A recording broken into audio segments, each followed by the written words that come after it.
It's good to be with you guys. Hey, first of all, I don't really know you. I know you. I've seen you a couple times. Can you introduce yourself? Yeah, my name is Dr. Ryan Dorgi. I practice chiropractic in Mill Creek, Washington, which is kind of an hour, 45 minutes north of Seattle, Washington. Okay. Paradise. Yeah, it is a great area. It's I can't complain. It's always green. In the summer, it's like the best in Washington. But summer is very short. How short is there? I would say summer ends August. Oof. I visited you, and I went the one day in summer that it was raining. Yes, it can rain a lot there. So it's definitely enjoying the summer months. We're traveling for this time, so pleasure to be here. So Very cool. Yeah. Awesome. And you said you're a chiropractor. What brought you to chiropractic? So I had an injury similar to my dad. My dad had an injury when he hurt his back from logging, and I had an injury where I hurt my back in wrestling. And so that was how it got me into chiropractic. And my chiropractor that gave me my first adjustment gave me my dad's first adjustment. And I eventually, when he retired, I took over his practice. So yeah. Full circle, yeah. Yeah, full circle. Cool. It's like I told him, I felt like it was coming home for me. That's very cool. Yeah. So he didn't become a chiropractor for a girl. I just want to point that out. Yeah, for sure. He actually hurt himself. No, so that's cool. Do you have like some specialties that you have in chiropractic or anything, like something you focus on or anything like that? You know, we take care of full families. I wouldn't say there's anything specific specialty techniques that we do, but we do lots of decompression with a Leander table and instrument work that we do to help people out for lower backs, because that's how I hurt sciatica, pain down my leg. So I'm really relatable and empathetic in patients having those types of things, because it stinks. Nobody wants that. Yeah. It's hard to go through. So I heard you also know a thing or two about men's health. Is that true? I do. Yeah. I try to, my wife did a bodybuilding show. And so, so she's been a lot, and we work out a lot together, and it's definitely a passionate project for that we both do. Cool. So you're a bit of a fit family then, huh? We try to be the best you can. They're definitely. I was going to say, we'll ask you, and then he can, fit family? Definitely. Yeah. I worked out with you guys about a week ago. We did. Great workout. Yeah. I was sore for like 4 days. Yeah. We did. Well, if you work out while you're on vacation, then I got to say that you're probably a pretty fit family. You guys work out every single day on vacation, right? Or at least your wife does. Every day. Yeah, every day. I take weekends off. She went today. I did not. Is she like a fitness instructor and stuff too, or just She is. She's starting her own app and a website, and she's helping people and trains people and stuff like that. So it's really good. Cool. That's awesome. And I know that, you guys are into fitness and you're into all sorts of things. I know that we were talking about this before, and we wanted to just kind of talk about it a little bit. But Liver King, I don't know if everybody's heard of him and stuff. But, he's, talks a lot to men and people. I know a lot of younger guys, particularly. Living the ancestral life. Yeah, and a lot of younger guys were really drawn to him, right?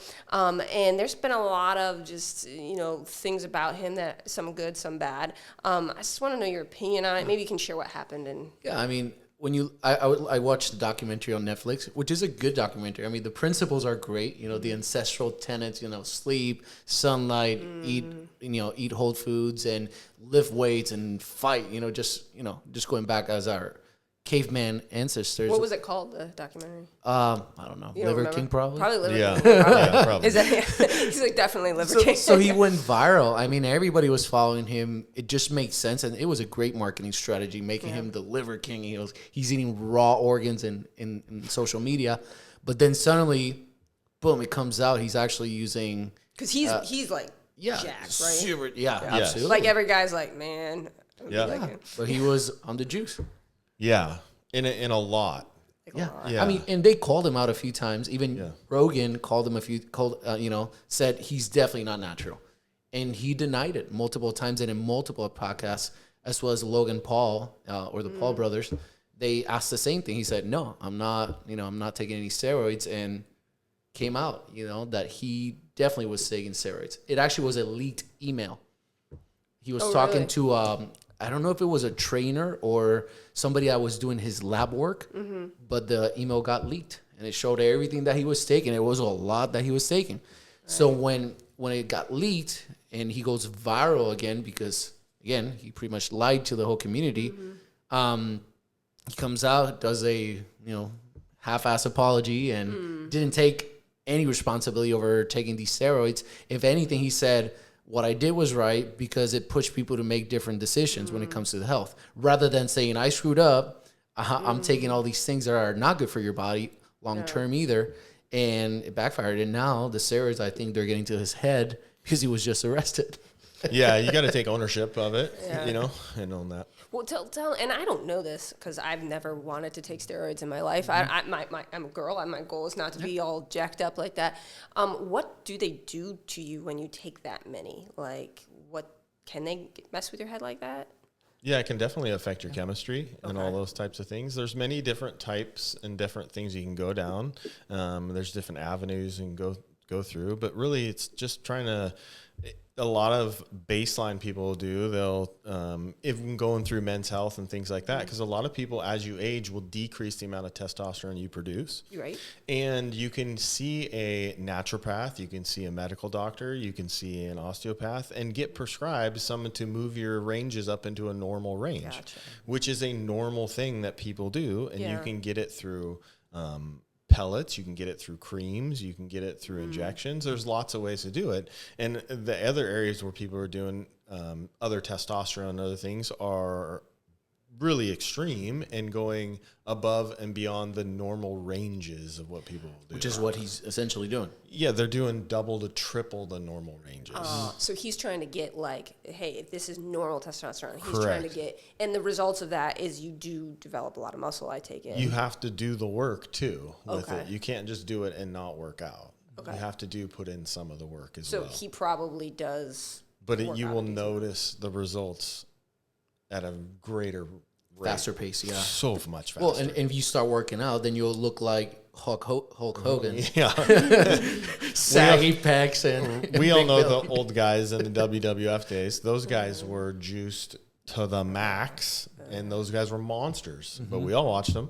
I love those guys. And they deflated pretty quickly once they were done. Yes. I noticed he looked like the picture I saw of him. He didn't look healthy. Liver King? Yeah. Yeah, he did not look healthy at all. I mean, like you said, you got to, I'm going to assume because I've never done it and I don't know much about it, but once you start doing it, I'm guessing you got to sustain it if you want to keep looking like that. Yeah, so anything that you take, it can disrupt your natural ability for your body to produce that. So let's use testosterone as an example. If you start taking testosterone when, let's say you're younger, when your body is producing a lot of testosterone naturally, you're preventing your body from producing it naturally because you're taking it as a injectable. The body says, I don't need it. I don't need it. And it doesn't matter if it was testosterone, estrogen, or any other hormone. If you start taking it as a supplement, then your body will produce less because, just like Dr. Andrés says, I don't need it. I already got a lot of it. Right.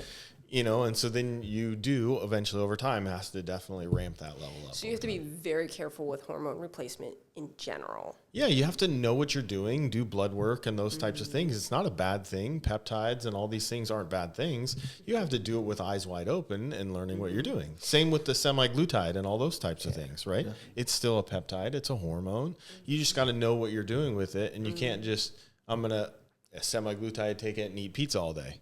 Yep. Well, and I would assume it would mess up. There's a very intricate balance of hormones in the body. Of course. And so if you're like hyper, like taking one of them to the extreme, I would think it would actually influence all the other ones. Is that accurate? Absolutely. Yeah. 100% right. Yeah. I mean, your body's super intelligent, super smart. So the moment you start messing with it, like you said, in unnatural ways, in abnormal ways, something's going to get screwed up. So so for example, somebody that does take, for example, hormone replacement therapy, they're doing it in a healthy way, but let's assume their blood count just goes crazy. So as an example, if you do take testosterone, there's a supplement that you can take, a vitamin. It's called DIM, because if you get too much testosterone in your body, it will convert it to estrogen because your body is saying you got too much. Right. So it's estrogen and testosterone are a really close hormone. And so if you don't have this supplement, it'll just convert it to estrogen. And then you're like, what the heck? Yep. You know what I mean? You're actually counteracting what you're supposed to be taking. Yeah. And so you need to know those balances, and how you do those is through working with a professional, working with your, healthcare professional, and having the blood work done so you know where you're at. The blood work is essential, right? It's kind of having a baseline. 100%. Because you also then can produce too many red blood cells. Maybe you have to donate blood and stuff like that. all those things play a factor. And all that is through blood work. You got to know what you're doing. Yeah. So you're not winging it. Yeah. I did my blood test about a year ago, and they were testing my testosterone. So my testosterone was actually very low, extremely low, close to the 300s. Yeah. Which is extremely low. Yeah. And when I looked in, I asked one of my friends who's a doctor that does functional med. I was like, you think this is low? He's like, bro, that's super low. Yep. But then when you go to Google and get optimal levels, nanograms per deciliter, 300 is considered normal. Yeah. According to modern medicine, but it's actually very low. Super low. Optimal is over 800, I believe. Yeah, in the 800s. In the 800s. Do you guys think there's almost an epidemic going on amongst men of low testosterone? Definitely. Like, I mean, maybe that's why people are turning to juicing and stuff too, because I don't know. But tell me about it. Like, what's going on? Like, why? I definitely think our food, I definitely think what we're ingesting as Americans definitely can go down that road. It's a known, soy is a known estrogen producer that, and you know, all the chips, man, you can get soy in anything nowadays. Soybean oil is in everything. Everything, right? And it's vegans, not just vegans love it though. Yeah, it definitely. You can label it vegan. Yeah. But you can even go into like health food stores at Sprouts, and you can go down like every single gummy bear that every kid in the world will want to eat. Says vegan on it, says it's soy. It doesn't mean it's good for you. Yeah. Which is a misconception, right? A lot of people think that just by going to Whole Foods and go to Sprout, you're going to get great stuff. Yes. Doesn't mean. No. Yeah. No, you can't shop by a store. You got to shop by ingredients for sure. By ingredients, yes, yeah. 100%. That's what those apps are so important. The Yucca app. Yeah, right? I know where you can scan it and it will tell you about all the ingredients and stuff. Yeah, so much better. But like you said, food is definitely detrimental for our testosterone. Yep. Lack of sleep. I mean, yes. Lack of sleep is a killer one because you have all these people that are high producers. They work very hard. They love the grind, the hustle. Yep. They go to bed late. I mean, I'm one of them. That's probably why my testosterone levels are so low. It's because I go to bed at midnight and I wake up at 6 a.m. and I do it again and again and again. And obviously the body needs, recovery. And if it's not recovering, I mean, it's, and going back to hormones, cortisol also affects testosterone levels, right? Sure. Yep. If cortisol goes up, which is their stress hormone, then all the other hormones are going to go down as well. So if you're not sleeping well and you're not following that circadian rhythm, then unfortunately the cortisol levels will stay high all day long because your body thinks it's running from a tiger or fighting a tiger all day long. Right. And that is a problem. So we're stressed out. We don't have enough sleep. And we we're like starving crap. ourselves because we're not eating real food. Yeah, exactly. I've also heard that even the lights that they use, like the fluorescent lighting and some of that stuff can affect hormones as well. Goes back to the circadian rhythm and cortisol. Okay. Because your body essentially, if you go back to caveman days, right, and correct me if I'm wrong, but the sun comes out, caveman days, then it's your body absorbs the light through your skin or through the eyes. The moment the light goes in, the body goes into cortisol. Right, because now it's starting the day. You got to fight. You got to hunt for your food. Yep. Right. And then as the sun goes down, then cortisol goes down and melatonin goes up. And that's when it's your natural hormones say you got to go to bed now. So if you have fluorescent light, unfortunately, you're absorbing all that light, so your body doesn't know when it's the time to turn down the cortisol and bring up the melatonin at that point. So your body never gets a chance to truly recover, regenerate, and regulate the hormones over time. And that's and most people think that light is only absorbed through the eye, so they'll put a blindfold, but they'll have their TV playing all night long. That is a problem as well. Yeah, and I think the other thing is also with lifestyle nowadays, right? People will get up and they say that the first 5 minutes, if you get natural light with no sunglasses, is really good for you. It'll be absorbed in your eyes. It's really good for your body. But you think about a natural cycle. You get up, you look at your phone, right? First thing you do is you're going to look at your phone. Next thing you're going to do is you're going to get that blue light from the phone. Next thing you know is you might look at a computer screen. Right?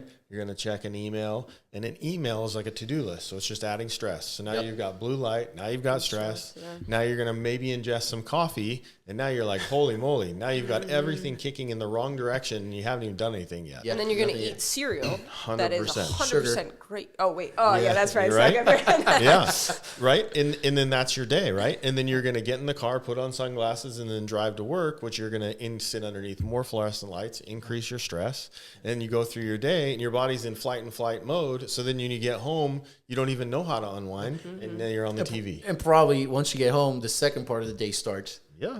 And now more stress happens. Well, right? And you're not, I mean, it's so simple, but you're not lifting anything, like lifting heavy things. You know, like back in the day, even when I was a kid, I remember you were outside playing. Yes. Like, and you were climbing and swinging and doing all these things. And I think, I mean, particularly boys today compared to back in the day, they were farmers. They were like. You need exertion as well. Yes. Yeah. Exertion is extremely important for our overall health in general. I mean, that's the reason you have high testosterone levels. Yep. Like, all right, you got to lift, you got to do all these things. Yep. And cortisol as well. But if you're not exerting anything and your body's ready to fight, but it's not doing anything. Right. That is a problem. Yeah, because you're not actively doing anything. And that's why they say the minimum of 60 minutes of exercise is like a bare minimum. Right. And that didn't even include all the physical chores and activities that you did throughout the day. Yeah. You know what I mean? And which are minimal. You know, we have robots that vacuum the floor now. Yeah. There's a robot that'll mow the lawn. Yeah, we're lazy. Yeah, 100%. You know, that plays a huge factor in that decreased activity level. Yep. And that's for everyone, boys, girls, everybody. Yeah. And it does play a factor. And it's being shown over time that's definitely, you can see it. So it's interesting with this epidemic, if you might call it, of like low testosterone. Obviously, that affects all sorts of things when you have low testosterone. And one of the things that we're seeing is fertility rates are tanking. Yeah. And I think sometimes women take responsibility, like, oh, it's the women's fault that they're not getting pregnant because they're the one getting pregnant. Yeah. But as men, like, what are your thoughts on fertility and what is a man's role? I mean, not role in that, but you get what I'm saying. Like, Yeah, for sure. I mean, that's one of the biggest issues is that fertility has been a conversation between females and their doctors, OBGYNs, but the guy was never brought to the equation, right? But then when you look at testosterone counts, you look at sperm count, you look at morphology of the sperm, which can be affected by different outside factors as well. Now you got a big issue. The problem is if men are willing to take responsibility and put their ego aside for a second and say, like, I should get checked as well. Like, for example, getting a testosterone test, probably for a lot of people, a lot of guys, they might be like, no, I'm good. I have hair in my hands. Yeah, 100%. I don't want to know. Yeah. I think that's a big factor. If people are like, oh, I don't know, because you don't know what's going to come out. It'll affect my manlyhood. You know? Yeah. I mean, this is going to affect me. It isn't me. You know, I would say for most men, it's not the unwillingness to even want to know. Right? They don't even want to know because they are stressed. Yeah, they're going to work. Yeah, they sit behind a desk. Yeah, they do all the things, right?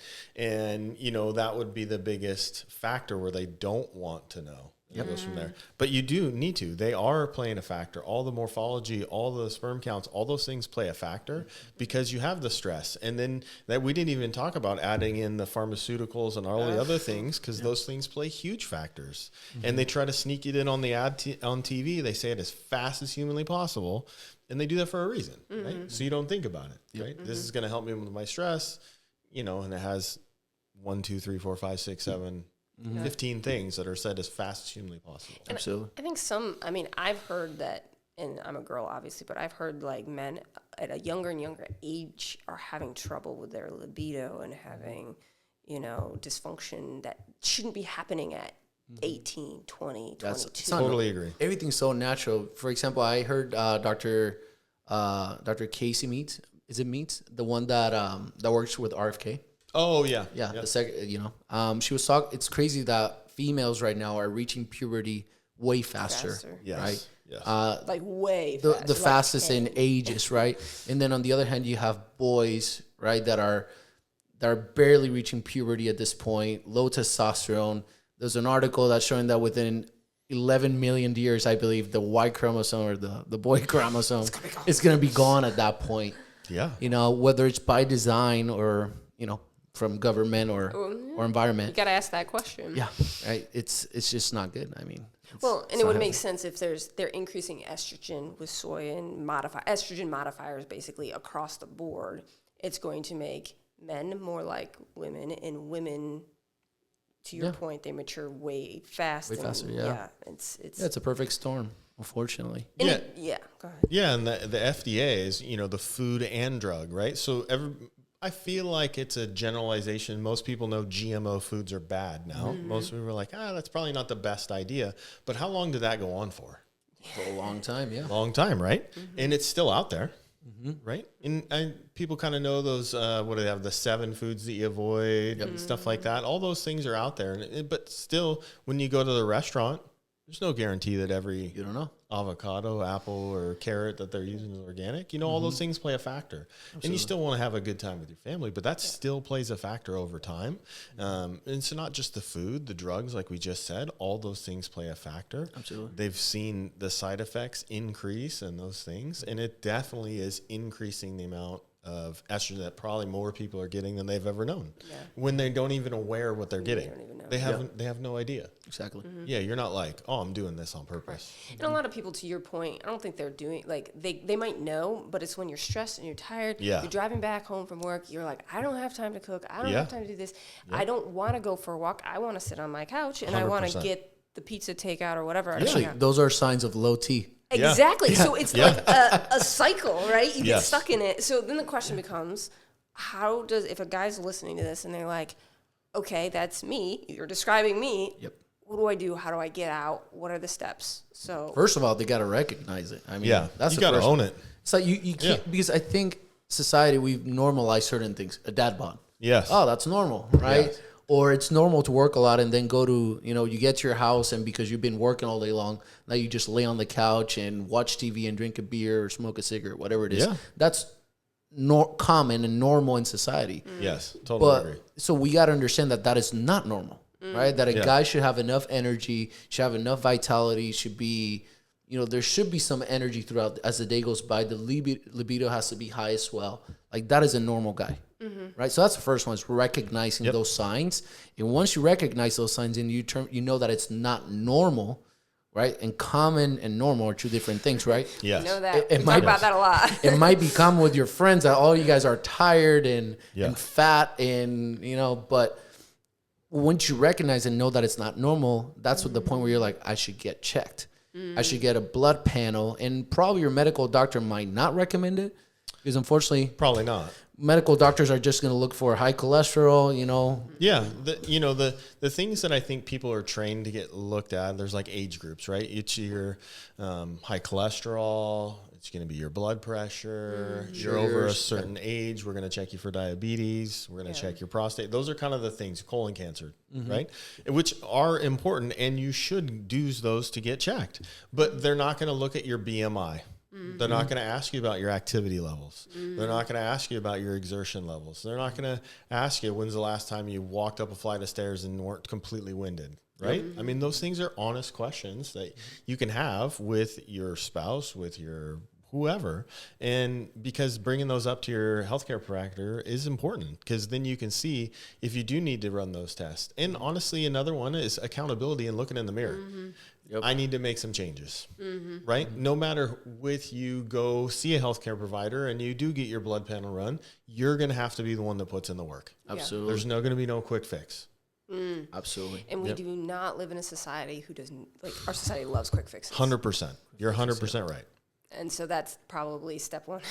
You have to decide you're going to do something, It's a paradigm shift, Yeah, it really is. You've got to take the step forward and own it. And be like, okay, here's what we're going to do. So how would you encourage men watching this to man up, basically? And question. So in your practices, if you believe somebody's having signs of low T, or they say, like, hey, I'm super tired, I feel like I'm depressed, I don't want to work out, I don't want to have sex with my wife, at that point, do you say, all right, I think you're messed up, I think you should talk to these guys, a clinic that specializes in low T, and get your blood tests? Or would you recommend it yourself, or would you refer out to somebody? So the first thing I would do is honestly have an honest conversation to be like, hey, are you willing and ready to make a change? This is probably where I'd start. and to see if they're really, well, I was just bringing it up because I'm going through it. I don't know if I'm ready to do all that. I got a lot going on. You know what I mean? Because they have to be willing to, what is it? Feed a man a fish or teach him to fish. Yep, right? absolutely. So they got to be ready to make the change. And if they are, then I'm like, okay, so here's a couple simple steps. And the first one is go for a walk a day. The Heart Association says the easiest thing you can do is go for a walk every day to increase your cardiovascular activity and decrease your risk of having a heart attack. Because usually nobody gets super stressed out and freaks out when they're just going for a walk. True. Right? And you're getting some physical exercise. And it is good. And the second thing I would do is have them see whether it's their naturopath, their chiropractor, whatever there's their healthcare provider. And it probably isn't going to be their medical doctor. I mean, maybe it could be, but it probably isn't. Probably it's not. Yeah. It's probably not. And that's going to be the person that can do the run the blood panel and look and then they're going to see, okay, this is where I'm at. This is where I need to make changes. Easy things that I'll tell people every day. The easiest thing you can do. Everybody knows they need to drink water, right? Easy, yeah. Easiest thing you can do is try to drink half your body weight in water. Just start there, right? You weigh 200 pounds, half your body weight in ounces a day. And then people will ask, oh, okay, well, I know I need to eat more protein, doc. Okay, great. Easiest thing you need to do. What's your goal weight? What do you want to shoot for? Okay, I want to weigh 180. Don't want to lose 20 pounds. Great. So shoot to eat your body weight in protein every day. We don't eat. I don't think most people don't eat a lot of protein, right? Not even close. If anything, it's mostly refined carbs. It's 100%. amazing when you actually start calculating that. Yeah. How many meals do kids go without eating protein at all? All the time. All the time. Yeah, you think their breakfast is mostly a carbohydrate. Yep. Most of the time. Yeah. Almost all the time. And then lunch, I mean, okay, so even if they have a peanut butter and jelly, peanuts have some, but it's not meat. No, it's minimal at best. It's minimal at best. Yeah. I mean, And there's apps and different things, and you can track it's pretty easier now. Yeah. Does it take work? Yep. Are you going to have to do something outside your normal routine? But it's not that hard. Yeah. You know what I mean? No, nobody's asking you to weigh all your food at the lunch table at work. Well, you know what I mean? And honestly, have you guys heard of the easy hard principle? Yeah. Yep.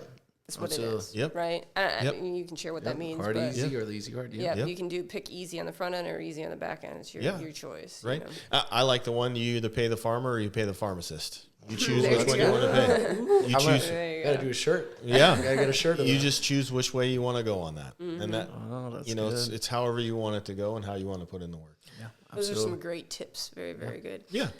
So let's talk a little bit, and you mentioned it before, but why do you guys think that men in particular are sometimes hesitant to do preventative cares and do screenings, and not just testosterone, but any of them? Yeah. There's a lot of, I don't want to see a doctor, maybe even a chiropractor. Yeah, for sure. Which is very common. Yeah, super common. I don't know your practice, but my practice, the guys are the worst. It's usually the wife that starts care. She wants to get something fixed. And then in the process, she's like, I think my husband would benefit from this type of work. And they usually make the appointment for the guy. Yes. They made the guy show up. Most of the time, they're like, I'm here because my wife made the appointment. Yes. Or I'm here because she said I had to be here. Yeah. And I would also add to that, they wait till it is a crisis. I know. It's a 4-alarm fire. My leg is numb and I can't walk up the stairs to go home. And I'm like, bro, how long has this been going on? 4.5 years. And I'm like, 4.5 years? Why now? Holy moly, that's a long time, man. That's how it always starts. Yeah. I don't know why. Why a guy? Because I'm the same way. I mean, even though I'm a healthcare provider, I still wait till last minute. Now that I think about it, I think I also don't want to be like a burden, you know, and complain all the time, you know. Yeah. I think that's my perspective. perspective. Just teach men to suck it up, and so you guys. I guess so. I think it's part of it. Yeah, I think toughen out. That type of thing definitely can come through it. I definitely think men will be like, they want to be the provider and take care of everybody first. For some men, most men, you want to take care of your family first, and you don't want to take from them. So you think taking from them would be seeing a healthcare provider to fix this problem, when in all reality, that's a huge shift, because actually you can provide better if you actually are healthier or whatever. Your leg isn't numb or whatever the thing is, whatever the... Yeah, if you're sick, now you're a burden. Yeah, now you're a burden, especially when dad's down, right? Same with mom's down. Who's going to make dinner? We're all looking around like, oh, what just happened? Jesus. Yeah. And you're calling takeout. Right, exactly. It's the same thing with dads down. Like, oh, we can't drive to swimming tonight. That doesn't feel good. Yeah. No, it's a huge deal. Yeah, So. but I think it has to do a lot with, societal norms. Yes, totally agree. And our upbringing of tough it out, like you said. Yeah, And, and then you get to a point where you wait too long, and the other part is the fear of finding out that it's something worse than what you thought it was. Yeah. Now we got a big issue because now not only is dad out, but he's going to be out for a long time. Yeah. And then you're the fear of the unknown. You're like, oh my gosh, this could be a huge problem. I don't know. Maybe I should just wait. You get to that point as well. Yeah. And you're like, well, My grandfather was perfect example of that, He, never took care of himself, smoked till he was 40, drank rum from the age of 14 probably. Never went to a doctor. He's like, I don't like doctors. I don't do tests. I don't do anything. One day he couldn't swallow esophageal cancer. Yeah. And now it's like, it's too late, bro. Yeah. Yeah. It's the same concept, and he waited a long time. Now, the problem is when guys do that and now they're in very bad shape because they have cancer and they're dying, they become crybabies now. 100%. They wait and they're like, let's fix this today. And you're like, man, this can't go away today. No. Yeah. Healing takes time. Takes time. I know some guys that they show up at that point and then they're like, well, I'm just not going to, they don't talk about it to anybody. Yes. And their family wants to work through it with them and they don't want to work through it with anybody. That's the other part. Now that you mentioned that, I'm just trying to, now that you're mentioning these things, for example, females, for example, my wife and your wife will probably talk about health. 100%. Oh, I'm eating this, I'm doing that, I'm working out. When do we talk about health, bro? Never. No. No. Other than the practice and talking about our patients' business. health. That's what you talk about. We never talk about our health. No.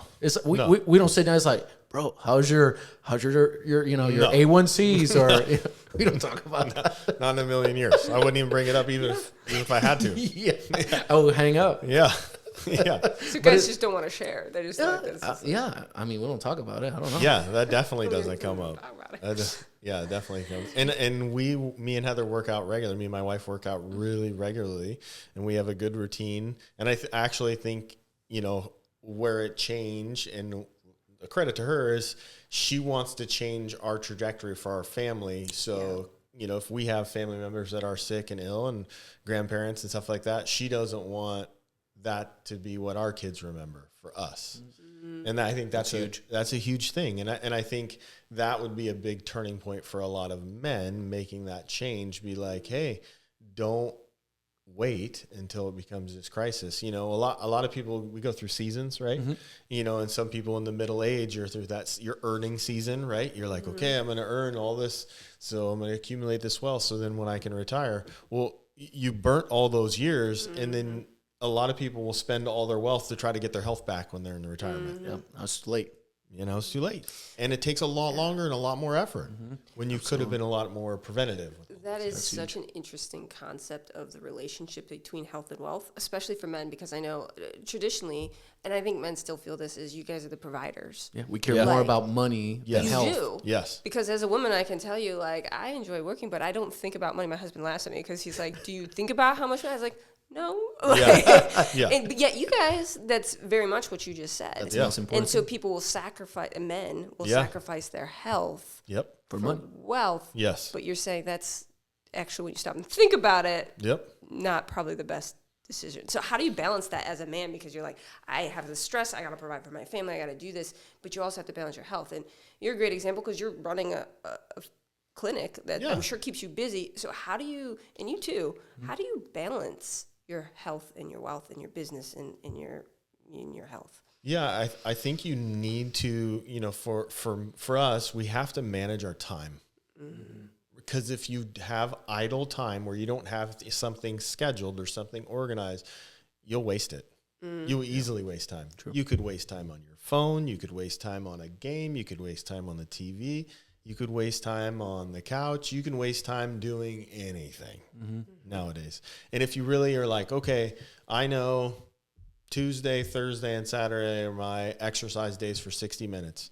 I know my kids are in the teenage years and we're in that season. They're going to sleep until 10 if I let them. If I get up and work out from 9 to 10, they won't even be awake. I know also if I don't manage my time, I could also sit on the couch and do nothing for that hour. True. Right? True. If you don't decide ahead of time, that's what you'll do. Exactly, right? Yep. So I think managing your time, and the same thing, right? I also know I love my wife, but I also know we can waste time and order things on Amazon like everybody else in the world, right? I'm better at that than my husband. Yes, so is my wife, right? Things can even show up here. Oh, yeah. They do show up to my house. I'm like, I don't even know how that got here. I needed it when I was on the plane coming here. I realized I forgot it. It's funny. We started getting glasses all week long. Yeah. It's like, why do I have 3 glasses from Heather? Yeah. It's like, I don't know. Glasses just show up. Yeah. And I think it's about managing that time. I think, managing the time for, you know what, I'm going to take 15 extra minutes and take a right and see the chiropractor on the way home. I'm going to take 2 extra turns and I'm not going to go through fast food. I'm going to get a salad. I'm going to walk for lunch after I eat. Yep. You know what I mean? I get an hour break instead of going straight back to my desk and playing my phone game or scrolling YouTube. I'm going to get up and I'm going to go for a walk. And I'll credit that to the other doctor at my office. He's really good at it. He always goes home and walks his dog every day. I'm like, man, he's really good at that. And you can stack things, right? 100%. You can actually walk the dog, get a workout, and listen to an audiobook at the same time. All the same thing. You're stacking things. Because most people, I think where people get hung up, like you're mentioning, is that they think it has to be extremely hard. It derails your day. If you're gonna work out, you have to work out for 2 hours in a gym. You gotta go to, it's like, it doesn't have to be that hard. No, it really doesn't. It's important to do hard things and challenge yourself. I think that is super important. But you can, I can't tell you the amount of times we've done a 30-minute walk. Yep. You can also incorporate it and stack things and make it stackable that works for your schedule. Well, Absolutely. And we've talked about this before, but also people like to start things at the top end instead of at the bottom end. It's like start simple. Start with something doable. Start with something you can win, because wins matter. 100%. Absolutely. Yeah. So Momentum matters, because if you have a win, then you're going to want another win, and you're going to keep going. So it's so funny. People will go like, "Oh, I'm going to do 75-day hard," and like that's great. 100%. But how many people who have been sitting on the couch eating nachos and pizza for the last 3 months are actually going to succeed at a 75 They're going to day? lose. It's going to be very hard. Because the first day is hard. You're like, And the second. you're like, holy fudge! I'm gonna do 2 workouts. I'm gonna get. You're like, oh my gosh, This is more than what I've done in a lifetime. A year. I haven't done any of that. I like the easy one that I'll have patients do is the push-up challenge. Yes. Those push-up challenges where it's like 10 a day. Yep. Just 10 a day. Yep. 10. I have people do air squats. I'm like, they're like, what exercise should I do? The number one thing I say all the time is go for a walk. How long do I walk for? Try 10 minutes. Then what? Try doing 10 air squats. Then what? Try do 10 push-ups. Get back to me when you've done all of those for a week. And how many get back to you? It's, next week they're like, so how do I get in shape? And I'm like, bro, did you do anything? Already told you. Did you do any of these things? And I'm like, well. Do your patients have like short-term memory like mine? All the time. We call it front desk amnesia. Except the one, Front days. Yeah. except the ones listening to this, they don't have short-term No, they memory. don't. My patients are the best. Yeah. Front desk amnesia. What they were told in the back when they walked to the front, like nothing happened. Like no idea what happened. You and your staff laugh about that. All the time. Yeah. So tell me, back to where we started, for men who, preventative health, tell me, and you kind of mentioned this before, but I would love for you to share it again, is the top couple of screenings you really recommend men to get. That's the first question. Like, what would you really recommend? Definitely testosterone. Yeah, I think testosterone is really good. I actually think BMI is one too. Yep, that's huge. Yeah, and not BMI is like it's not the holy grail. It's like everybody's body and body composition is different. It's one part of the equation. It's one part of the equation. It's not standing on the scale. It's like, oh, I lost. Yeah, absolutely. It's not win or lose. Yeah, absolutely. How about A1Cs? Yeah, I think checking your sugar levels is super important, right? Yeah. Especially nowadays because sugar is in everything. Yeah. It'll throw off everything in your body. 100%, right? And you're like, I'm doing really good as you're sucking down the Starbucks drink that has 60 grams of sugar. But you're like, man, I'm doing really good. And I'm like, every morning you're eating 14 Snicker bars. Absolutely. It's fascinating. My husband always says, if you can do one thing, just stop drinking sugar. He's right. How Game changer. much sugar do most people drink? Game changer. Game changer. Game changer. What about probably an inflammation blood test? Yeah, I think a blood panel would be a good one to run. I think it would be a good one to run to get a baseline. Because just getting the regular stuff, like blood pressure, I mean, you know, that's important. They keep changing the ranges on all those, too. Yeah, that's one thing. And second of all, if I go to a doctor and they just test my blood pressure and I'm going to base my entire health on my blood pressure, I mean, think about it. You just drove to the doctor in the middle of traffic. 100%. This guy just put a cuff in your arm. Now you're freaking out. You got white coat syndrome. 100%. So how accurate is that reading at the end of the day? And that's what they'll tell you. You got to take multiple readings. Got to be over multiple weeks. You got to have a range of where you're at, right? It's not just that's important. 100%, right? Yeah. I mean, you could get it done at the freaking Safeway grocery store nowadays. You know what I mean? And like, it's a factor, but it's not the only factor. I've actually even heard that your cholesterol varies like totally. every time, so you can't just 100%. Take it one time and it be accurate. Well, and then even with cholesterol panels, there's different ones. Oh, you have the regular cholesterol panel where they usually tell you, oh, you got high cholesterol. Or everyone whatever. does because we all need to get statins. Yeah, exactly, right? But there's the other panel that measures your good cholesterol, the bad cholesterol, and it gives you a more holistic perspective of what's actually going on. And I tell people all the time when we bring up cholesterol is, your brain is made of fat. It's made of cholesterol. Your hormones are made of cholesterol. You do need cholesterol for testosterone. You need fat in your body. You have to have fat. So if you like an example, MyFitnessPal or those types of things, all those apps, there is literally categories where it's fat, protein, and carbohydrates. Most people think sugar is a category. No, it's a carbohydrate. It's a carb. Well, in the other part, especially and you probably learned this from Heather being in the fitness world. Yeah. A lot of people that are in fitness and working out, they actually don't do a lot of healthy things sometimes. Oh, no. Because I've had trainers in the past that they tell me it's all about calorie intake or calorie depletion. Yes. Rather than actually, for example, sometimes trainers, which I listen to this from my patients, they're like, in the morning, get, what's it called? The midnight oats or instant oats. Overnight oats. Yeah. And it's just, sugar. I don't think it's healthy. Yeah. It doesn't have to be that. I mean, rather eating just an egg. Yeah. And I also, variety is a spice of life. I can eat the same thing over and over, but you need to mix it up from time to time. Yeah. There's nothing wrong with some overnight oats and things like that. You can't do it every day. You can't. You're not going to do it every day. Yeah. Right? And you're not going to eat that and go sit behind a desk.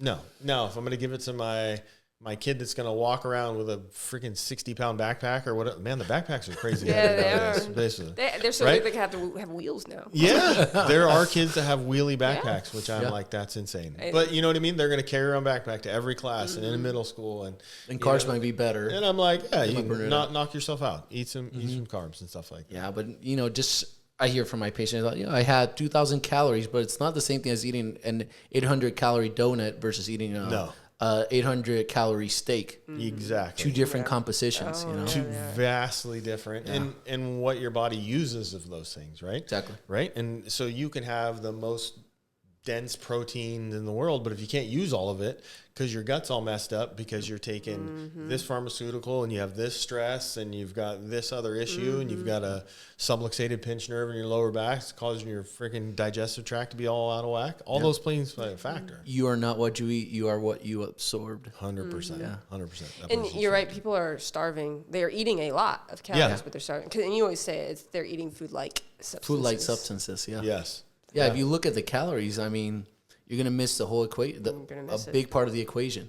Yeah. It's not only the calories. That's one part, and that's what we've been taught to look at all the time. But you got to look at the components that make up the food and what your body needs in that moment. You like this one?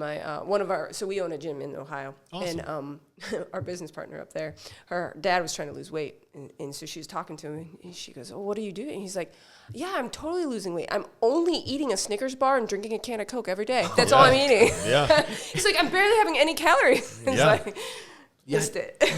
You can lose weight and that is still unhealthy. 100%. I mean, I've seen even articles of people that lose weight eating McDonald's every day. Yeah. You can definitely do it because you can starve the rest of the day. Yeah. But it doesn't mean it's healthy. Number one. No. Number two, you're probably messing up your hormones like crazy. Your insulin levels are going crazy as well. So you might not see the outcomes yet, but you'll see.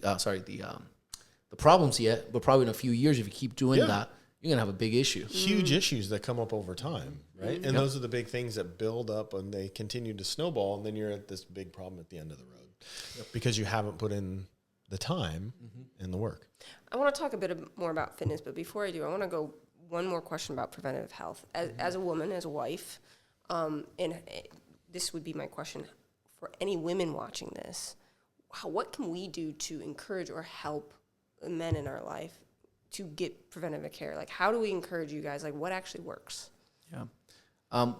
One thing that's a big issue that I notice a lot also, that going back to prevention, is that a lot of guys think that just getting a cancer screening is prevention. And that is not prevention. That is early detection.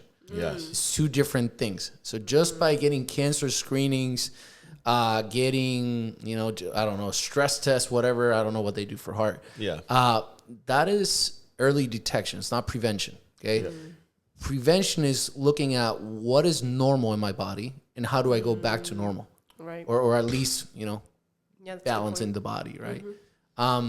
So I think as a female, first of all, as a female, you got to understand what health is, which is not the absence of symptoms only, but also the optimal function in your body internally. Number two, you got to tell your husband, now that you understand what health is, let's start doing healthy things, right? And together. I mean, it has to be a family thing. Yep. You cannot have one healthy person in the family and then the rest are sick. 100%. And that's why they say an ounce of prevention is worth a pound of cure, right? Because, and I would say the first thing is rather than, because I know it can be maybe confrontational. Yeah. Hey, you should see the doctor because you need to see, you know what I mean? Shoulds are not good for right? People. Never gonna, I'm gonna set this up for you. But it can be like, hey, we're having chicken salads tonight. I guarantee there's not going to be like, oh God, I can't handle that 3 nights in a row. Hey, then don't eat. Yeah, no problem. He's not gonna make something for himself. There's a 0% chance.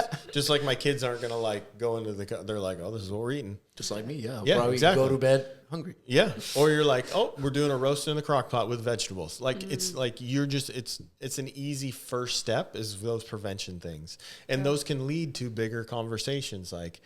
Hey, awesome job on drinking. You drank your full Stanley of water or whatever water bottle that my kids have this week. I've saved the water bottle. Do you get any of those on your front step? No, so, oh, you did? Okay. Yeah, right? I feel like those things, geez, you know what I mean? But easy, those things are easy steps. Hey, let's go for a walk after dinner. Yeah, asking to go for a walk together. Yeah, sure. Those are good things you can do. How about come to bed? Yeah. Oh, for sure. I'm guilty of that just like everybody else. Like me? I got a little bit more to do. Hang on. You know what I mean? And I tell my husband, but I can't sleep if you don't come to bed That's when good. I'm there. There you go. That's a great one. Sleep is important. Yeah, sleep is important. Yeah. Those things are super important. It goes from there. Because those conversations and those habits that you start to build can lead to the, hey, when's the last time you went to the chiropractor, the dentist, the naturopath, the acupuncture, whatever healthcare provider you want to see. That's very good. You know what I mean? Those can lead to open up those avenues to have those conversations. Very good. Yeah. So let me ask you guys about this. I know that both of you and your wives all work out, like you all do, all right? And so I want to just dive in a little bit to what's the difference between, what does it mean for fitness for men versus women? Is there difference, like how you work out, goals? Are there differences that you've noticed? Can you work out together? What does that look like? We actually worked out the 2 couples about a week ago. Right. Yeah. So, and it can be. It depends on what I think your fitness goals are super important. Okay. And, it depends on what you're after. Like, some people are after a certain aesthetic look. Some people are after health and wellness. Some people are after longevity, those types of things. I think each avenue is important, but I do think you do need to get some type of physical exercise every day in your fitness routine. And your fitness routine doesn't have to be going to the gym or lifting weights. It can be going for walks. It can be your kids swimming, your kids jujitsu, your kids whatever, those types of things. While they're at swim practice, you could walk the track. I mean, those are those stacking things. Those things Dr. Andrés brings up, those things are easily doable where you can all do it together. Some people do work out and work really well together. Some people are in their zone with their headphones and they're in their own. They start telling you your form sucks. Yeah, 100%. That can happen. That can really happen. It depends on probably your personality, right? Your relationship. Your relationship and those types of things. How good do you do with advice? Like, hey, How are you doing with that? You got a lot of motion, a lot of swing with those exercises, those types of things. Yeah. My wife and I, we don't work out together. We go to the same gym. Yeah. But we work out at different times. Okay. So my schedule also is very different than hers. So I have to work out a specific day at a specific time. And I use a trainer because, I'm not great if I don't have like accountability, obviously, with a trainer. Yeah, for sure. Other people are great. They have great discipline. Yeah. I was never my sister can probably do that. I never was an athlete. Yeah. So I don't have any of that. So I have to hire somebody. I got to pay them so they can text me the night before. It's like, see you at 7 a.m. tomorrow. Yeah, He's for like, sure. now I got to go. Yeah. And our goals are different. Hannah says we'll do more cardio. Yeah. And obviously she's pregnant now, so her workouts are changing a bit. Oh, absolutely. I do more weight training because it's what I'm working on in this moment in my life. I used to do boxing. Yeah. So again, it depends, like you said, what's your outcome. Yeah. Yeah, and what you're after. And I think fitness is different for everyone and what they're after in their routine, too. Also, I think your schedule and routine dictates that a lot with what works for your body. And also, people have different things going on, old injuries, that's true. elbows, knees, things like that. And it doesn't mean you don't go, because that will be a common excuse. I can't go because of my knee. You can easily work around that. I don't go because of my shoulder. You can swim. I don't go because of my shoulder. You know what I mean? Well, you can get that looked at, or you can actually do these routines. And there's so many avenues nowadays of how you can work out. Oh, my gosh. You can buy a Peloton bike if that's your thing. Yeah. You can go to a pool and swim if you want to. You can go to a regular gym. You can go to an Orange Theory. I mean, there's so many avenues. You can buy a kettlebell with Joe Rogan's face for $600. Probably. And do a kettlebell routine. So there's options out there. Yes. There's Pilates, yoga. There's all these different things. Boxing, like you mentioned. Boxing, boxing, jiu-jitsu, all these different things that you can. You don't have to specialize. And like you said, if all else fails, you can literally go for a walk and be healthier. Go for a walk. That's 100%. We've always talked about this. I mean, people think that health is so hard, but it's so easy. Yeah. Drink water, get sunlight, walk, sleep, eat real food. I mean, you do those things where you're ahead of the entire world at this point. And it's fascinating because we've talked about this with our gym owner partner as well. It's like there didn't used to be gyms. No. Why? Because life was fitness. 100%. Right? Yep. And so you're right. It can be like walking. People used to walk all the time. All the time. So like, how can you get back, like men particularly, but everybody get back a little bit more to just being healthy? Like, it's great to go to a gym, and I believe people should go boxing, do classes, stuff like. But how can you just be more healthy, like, and active and fit just in everyday life? Like, how do you guys do it at work? Like, do you guys do it? We're moving all day long. So you picked a moving profession. We're blessed that our profession. Yes. We're actually just running around all day long. Yeah, we're on our feet all day. So that's really good. Yeah, and physically working on people every day. Yeah. Actually, I've gained more weight since I hired people than before. Yeah, I think just physically getting out and moving, right, is a big thing. For example, I'll take Kelsey, my office manager.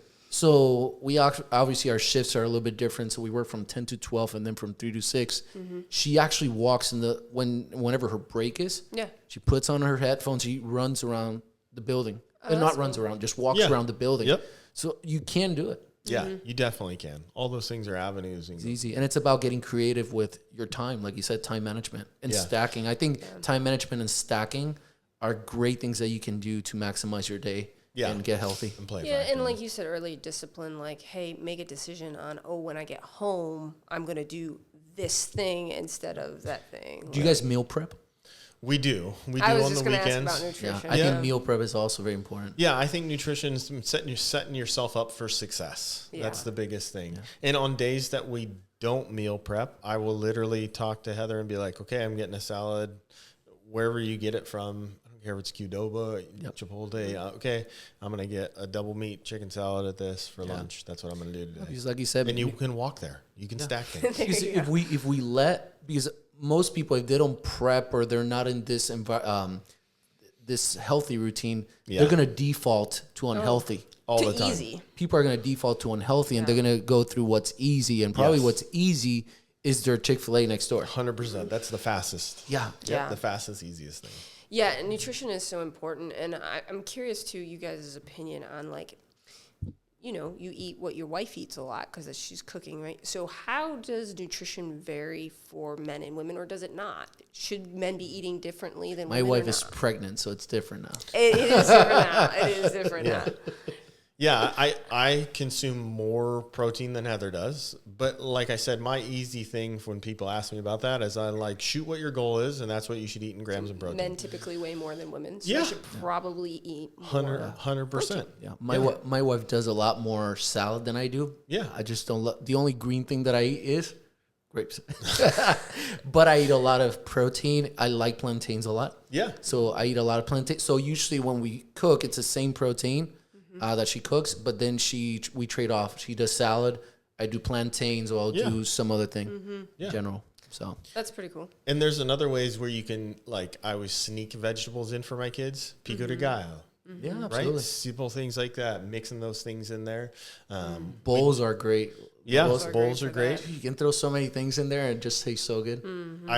People always ask about vegetables, and my wife does a great job with green beans, and then we'll do sweet potatoes, right? You throw salt and a little bit of oil or butter on those. Kids will eat those all day, My son loves Easy. sweet potatoes. right? For You know sure. what I mean? That's an easy one. Easy thing. It's funny. I once heard that, oftentimes when people get married when they're younger, the women and men eat the same thing. That you get married, you Yeah. have dinner together, and you make the plates, and you make the identical plates, right? Yeah. And so what happens so often is women eat the same exact thing Yes. as the men, and then they end up gaining weight, and the men don't. Yeah. And then it's like, oh, oops. Proportion. You know? Yeah, And so I exactly. think it's important for men to realize, like, it's okay to eat more than your wife. Yeah. It's probably going to Absolutely. be that way. Yeah. And depends on your exertion as well, right? Yeah, If you're for moving sure. all day long, you're probably going to need a little bit more energy than your wife does, Yeah. especially if she's not going to move as much throughout the day. Yeah. And I think, going back to your fitness and your nutrition, all those things play a factor. And, my wife, since she did a bodybuilding show, we have a food scale now, and you can track how many grams you eat and stuff like that. And it's, is it a little more cumbersome? You have to put in more work? Yeah. But does it get you the results that you're looking for? Yep. Because why? You're accountable. Yeah. And anytime you're accountable, whether it's to a workout trainer, whether it's to, and you know what? It's building accountability for even the kids, seeing that, so they're, and it's not the whole overeating thing. It's just, you're like, hey, you know what? I want to make sure I get 8 ounces of chicken this day or whatever. It could be those things. It's just making you more accountable. And I think doing it as a family it makes a world of difference. My kids don't know any different. They don't, and so they're gonna grow up and this is the way we do it. Yeah, this is This what we do. What it is. Yeah. And is it every meal? Is it all the time? No. It's not a big deal. But will they measure out 7 ounces of, whole rolled oats and put them with protein powder to have for their breakfast? Yep. Yeah. That's good. That's just what they do. They don't know any different. Absolutely. That's a big that's thing. right. Yeah, they don't know any different. So we're talking about fitness and health. One more just topic I want to touch on for men specifically is like mental health, like mental and emotional health for you guys. Guys tend to be, I'm not saying women aren't under stress, but typically men have a level of stress from being the protector, the provider, the man of the house, right? Might just not portray it as. Yeah. Not all of them take that responsibility, but all of them Yeah. have that to a certain level. Like, what do you recommend for men to keep themselves not just physically and nutritionally healthy, but just mentally and emotionally healthy? Like, what are some things that you would be like, hey, make sure you do this, make sure you do this to make sure you're healthy? Talk to your friends. Yeah. Have a group, Yep. a great group of guys around you that are not only successful in their business, but also successful in their marriage and successful with their health and just successful or as much as they can or they're working towards. I think it makes a difference when you hang out with great people 100%. versus when you're hanging out with, people that are just not doing, making the best decisions right now. And it's fine to cut them. I think I've seen a lot of people and friends and students and doctors that just hang out with the wrong crew. Yeah. Just because they've always hang out with that crew. Yeah. But it just doesn't make them any better. If anything, it makes them worse in general. Yeah. And I would say for men, it almost comes back to like, what your parents told you in high school. You hang around with the kids and those types. Yeah. If you keep hanging around those kids, you're probably going to get in more trouble. Yep. You're going to become like the 5 people. Yeah. The 5 people you spend the most time with. And that's a big factor because most men won't call. They won't seek it out. No, they're going to go through that tough thing and they're like, I don't want to bug him. I'm just gonna sit here and ride it out on my own. And that's another problem with with technology nowadays. Yeah. For example, one of the biggest issues that we're seeing, and I've read some articles on this, is that now a lot of younger guys, instead of, let's say they're going through a breakup with their girlfriend, they'll go to ChatGPT, AI. What should I tell my girlfriend that we're going through a breakup? Pump out a script, and then that script they'll put it on a text message, and the text message will send it to a girl, rather than the years ago when ChatGPT was not available. Then I would probably call you or text you. He's like, hey, I'm having a rough time with my girlfriend. Yeah. Like, what should I tell her? This is what she wrote, Yeah.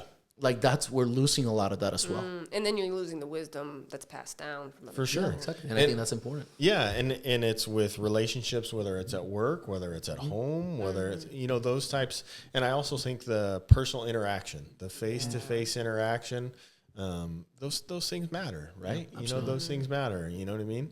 And having those relationships where you can trust somebody, because I feel like most men will just ride it out. Like, I'm gonna ride it out.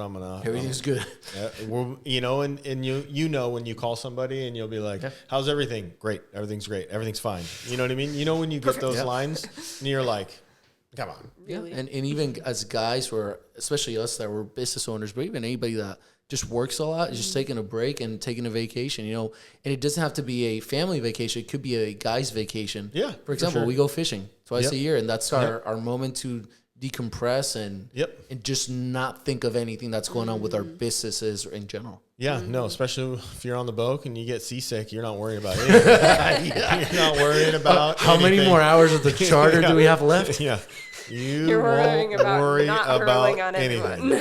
Yeah. Our guys' trips are very important, and you connect and build that relationship. You talk about family and business. Yeah. My wife tells me all the time, I wish I could do girls' trips, but not all my friends are in the same boat, Yeah. It can be hard on both genders, but what you said earlier was very interesting. You're like, well, you don't want to bother people, and I think that's a guy and a girl thing. I think it's kind of the age we live in. People think they're bothering, and people are afraid of talking on the phone. It's weird. But anyways, yes. Do you guys think, though, that when you do reach out and you do become vulnerable, if you will, and say, hey, let's connect, do you think it's actually not just helping you, but maybe that guy wanted they need it just as bad? 100%. I think it helps both sides of the fence. Both people. Yeah, are going to, anytime you're having conversations like that, they always say the teacher learns the most. Yeah, that's good. Sometimes you get the most out of it when you're not the one going through it and stuff like that. But it is good to be, you got to open yourself up. I also think younger generations, or younger even kids now, worry about being vulnerable because it's going to be on the internet. It's going to be on social media. It's going to be on a text. It's going to be on a, you know what I mean? So they're very guarded and like this, as they don't want to. And then, maybe my parents' generation, they didn't have that risk. They would go over to their friend's house. They'd hang out. They'd bring the whole family. You know, everybody's going to the picnic. I don't care if you're fighting. That connection is huge in these types of issues. Yeah. Yep. Rather than, and then the other part is resorting to a pill. Yeah. A magic pill that'll probably fix all your mental health and emotional issues. Yeah. Rather than, let's go through this and let's get a support group that can help you grow through this. Yeah, and work through it. Yeah. That's awesome. Such great words. I mean, for people who are listening to this, to really but all of them take a decision and all of them take action. Yep. So any last pieces of advice for the men listening to this? No. Show up to the office. I would say put in the work, right? Do the work and just get started. Yeah. Oh, I don't know. I can't go to the gym. I can't do that. Just get started. I can't go to the chiropractor. I can't. Just get started. It's amazing how much you'll get out of just taking the first step.